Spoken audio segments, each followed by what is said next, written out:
फुडल्या अडेच वर्षाच्या काळात 22,000 नोकऱ्यो दिवच्यो म्हूण मंत्री विश्वजीत राणेचे वक्तव्य.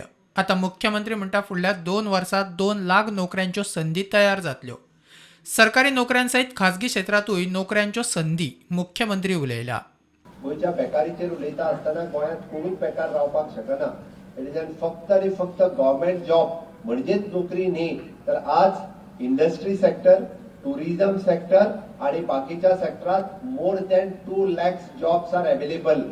आणि आज जर ते गोयच्या भुरग्यांनी घेतले ना जाल्यार म्हाका दिसता भायल्या खंयच्या तरी राज्यांतल्यान येवन ते जॉब ते ग्रॅब करतले, ऑपॉर्च्युनिटीज ग्रॅब करतले. त्यो ऑपॉर्च्युनिटीज ग्रॅब करच्या पयलीं आमच्या भुरग्यांनी जे रेडी टू वर्क, जेका आमी म्हणटा की आपूण काम करपाक तयारी आसपाक जाय, according to our qualification, according to our skill आणि अकॉर्डिंग टू अवर हॉबीज, आमची आवड कितें आसा ह्या क्षेत्रात जर आमी जॉब करपाक सुरवात केलो जाल्यार गोंयांत आयच्या घडीक तरी एक सुद्धा मनीस बेकार उरपाक शकना.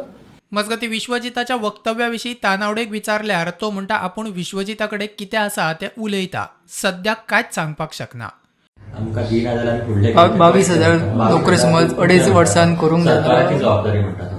हांव उलयतां तांचे कडेन. हांवें तो आतांच पेपराचेर पळयला. हांव उलयतां. पूण हालीं तेंपासून अशे मंत्री वेगळे वेगळे स्टेटमेंट करतात. तुम्ही अशी समजूत काडिल्ली तेंची. चड हाती आनी कमेंट कांय करना, पूण हांव तांचे कडेन उलयतां. पण एक वेगळो विचार तेंच्यांनी करता म्हटलं ताचेर कितें आसा तें ताचे कडेन हांव उलयतां. हांव उलयतां. Bureau report, prudent.